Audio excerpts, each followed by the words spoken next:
O, tara na, tara na. Tara na, ano ka ba? Bakit? Paulo!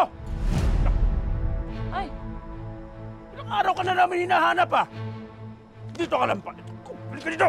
Sir, saglit lang. ay, sandali lang naman nasasaktan yung bata. Sino ba kayo? Di naman namin kayo kilala.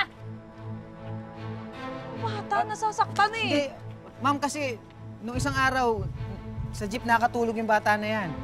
Eh, ang totoo, ihahatid namin siya sa inyo. Eh, ang sabi niya, ayaw daw niya eh. Ayaw niya daw umuwi kasi sinasaktan niyo daw siya. Eh, napansin ko ang daming pasa tsaka sugat. Maawa naman kayo. Tsaka yung ganyang edad, dapat nag-aaral yan eh. Oh, Pinagtatrabaho niyo eh.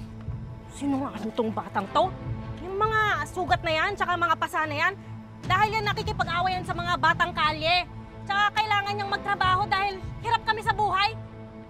Teka, bakit ba ako nagpapaliwanag? Sino ba kayo, ha? Eh, ma'am, mamalasakit lang naman kami. Kahit di namin siya kaano-ano. tsaka alam kong malupit ang mundo para sa ating mga mahihirap, pero wag niyo naman idamin yung bata.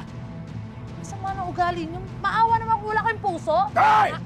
Dami niyo sasata! Gusto niyo pa pulis ko kaya? Sir, Yes! ma'am, Siguro talagang kinidnap niyo yung anak namin, no? Dahil di naman namin kayo kilala eh.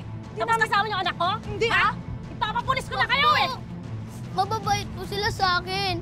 Pinibilan po nila ako ng damit tsaka pinapakain. Sabi mo damit-damit sa pinapakain! Ano ka ba? Alam mo, huwag kayong makialam sa problema namin, pamilya, ha? Siguro talagang kinidnap niyo sila, no? Tawagin mo na kayong pulis! Wag po. Uwi na po tayo. Tara na po. Ah. Tara na po. Uwi na po tayo. Sadala kayo! Wag po. Ganito! Dahan-dahan kasi. Mukha yung bata. Wala ka dyan.